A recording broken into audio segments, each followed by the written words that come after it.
Hey guys, let's meet Simmons back with another video. Today we got a video from Jackie Hill Perry's page. The young ladies here is talking about mother wounds, and we definitely know a little bit about that, so here we go. I just wonder if you all have thoughts or wisdom for people who don't have strong relationships with their mother. But it's also painful to have your mother alive and feel like you don't have her. And for you to be full grown and there's like a baby in you, there's a little girl in you that still wants to be cared for and encouraged and affirmed. So when we read it, especially as a parent, we say, yeah, honor your mother and father so that your days may be long upon the earth, that this is the only command given with a promise. Parents like to quote that for disobedient children. I think it's also important for us, what does that look like when you're an adult? What does it look like to honor your mother when sometimes they haven't even lived an honorable life? So first thing I would say, in order for you to love your mom well and build a relationship with her and to honor her, is to first grieve the loss of the mother you wish you had. In some ways, many of us have to have a homegoing celebration, or we have to have a funeral in our own hearts and mind for the fantasy mom that I have to bury because she does not exist. And that the pressure, the standard that I hold this woman to, who is actually my mother, she may never get there, but what will it look like to have my deepest needs satisfied in God? Mother wounds can be one of the deepest and most hard wounds to kind of heal from, because we live in a society that tells us that mom good, dad bad. So it's hard to really admit sometimes that some of the wounds, the deepest wounds that we're dealing with, came from our mom. And I know on this channel I've spoken about my mom at length on some videos. I even wrote about my relationship with my family in my memoir. It's hard because you have this idea of what your mom should be. You have this idea of this fantasy, like she mentioned, of what the perfect mom is like. You know, she bakes cookies and she cleans the house and she's endearing and she takes you to cheer, and you know she's there for you to give you a band-aid when you're hurt, and she gives you hugs, and you know she's at your plays, and all these other things that we've created in our minds. And then sometimes we're stuck with just the vehicle that got us here, and just the person that is part of the reason why we're here on this planet. And you don't get those things from her. And sometimes she's broken to the point where she doesn't know how to hug. She doesn't know how to love. She doesn't know how to tell you that you're special and you're amazing and that you can, you know, do anything. You know, when you tell your kids that when they're small. And so, like she said, I've had to actually walk through this process of grieving the mom that I always wanted, and then realizing and seeing my mother's humanity and seeing her for the woman that she truly is, and even hearing her story. I think part of what helped me heal was hearing her story.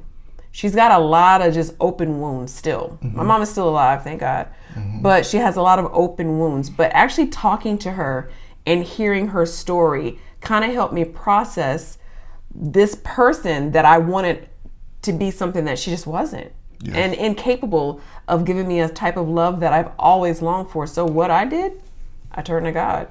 Well, what would you say to a young lady that's watching this right now who is in a similar situation to you, but she just doesn't know where to turn. She doesn't know where to start because she's conflicted, because she has, you know, the world telling her, how dare you ever disrespect your mom, or mom's perfect and mom never does anything wrong. But she knows in her heart that her mother has wronged her, and she doesn't know where to begin with that relationship. I would say step one is you have to come clean and you have to be honest with yourself. And I think the best place to do that, because this is something that I do daily, is journal. Get a book, a composition book, a journal book. You can go to whatever store and get them cheap. You ain't even got to spend a lot of money. And you need to come clean about who your mother really is. Really confront that to yourself in this journal. This is a space where you can get as graphic and as raw and as whatever as you need to be. These are your emotions. You know the truth about who she is and how she's been to you, write it down. Just let it all out. And that's probably going to be with a lot of tears. And it may even take you some time to be honest. But the first place I would say is to really come clean with yourself about who she really is. Because that is going to be one of the most cleansing moments that you have. Is it okay to push her out of your life? Is it okay to restrict your access to your kids' access to her? Is it okay as a parent to do that? I mean, how would you navigate that? We've navigated it, but I want you to tell them how would you navigate having to protect the people that you're charged to protect, or not, or make that decision? How would you go about that? Well, if you are, whether you're a mom or not, whether you're protecting your actual kids, which would be her grandchildren, or whether it's just protecting yourself, you may have to limit access to, or allow her to have limited access to you, and maybe even to your family, which would be the grandchildren, if the relationship is so toxic to the point where it tears you down and tears your children down, and it steals from you and doesn't give you anything. So you may need to limit the amount of time that you spend with that person. You may not go to every family event. If that person is cohabitating with you, setting the boundary of, okay, you need your own spot because you don't respect me, you don't respect my home. So obviously I need to show you to the door. We'll find you somewhere else to go, but you can't reside here. It might be limiting access, or even the amount of time that you're on the phone with that person. You know, after about 5 minutes, you are prone to act a fool, and I'm ready to cuss you out. So 5 minutes is our limit. I think you gotta have boundaries too. Like, there has to be a boundary. I think watching you navigate this for the last 23 years, there's a boundary. And when and if she crosses that boundary, my wife, let's say she's on the phone and she says something that's out of bounds, all right, mom, bye, love you, bye. Like, it has to, you have to protect you. And I think that a lot of young ladies and a lot of men don't know how to do that when it comes to mama, because mama is this ethereal being. Like, she's celestial almost to the point where you can't judge her actions, you can't judge her motives, you can never just say, draw a line in the sand.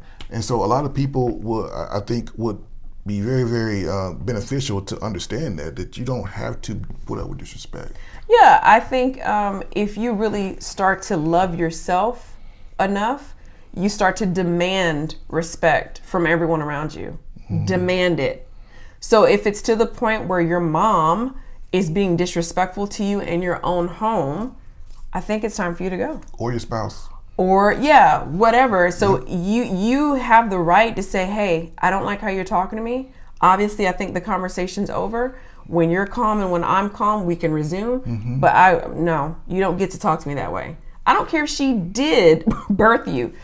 You don't have to put up with levels of disrespect that actually leave you in a corner in a big heap crying. Yeah. You might need some outside help. You might need to get a therapist. You might need to have a mentor or a coach or someone that you can help kind of unravel this big wad of just stuff that you've had bound in your heart for years. You may need help working through that. And again, every situation is different, but those are just some kind of quick ways to kind of take a look at this. What would you say? Because a lot of people have fear when it comes to confronting mom and things like that, and you gotta decide whether the juice is worth the squeeze. Do you need to confront your mother? Is there any utility to doing that? I know in our situation, there's really no utility in it, because the individual can never see they're wrong, and when you do bring it up, it's just, I did the best I could, and yada yada yada, and the list goes on and on. There's no accountability there, and so there's no utility to it. So you have to learn how to navigate the world and learn how to basically help yourself heal. Because if you're looking for that person to come clean and fall on their face and admit all the things that they did to you that were wrong and how they failed and things like that, you're probably not going to get that. And so a lot of people get frustrated in a relationship because they don't get that. I would say, if you protect yourself and those that you love, your husband, your children, things like that, and if you can manage the relationship, maybe the relationship is just, I see you on Thanksgiving. Maybe the relationship is that we talk on the phone once a week, but you don't have to totally abandon the relationship unless it's to that point. But a lot of people just don't know how to handle it, so they just totally abandon the relationship. And I don't necessarily recommend that because you don't get a lot of healing from that. Distance doesn't always create healing. And so sometimes that's just the best thing to do is try to mend the relationship to the point and understand that you're not gonna, like she said in the video, you don't get the ideal mom. That's just what it is.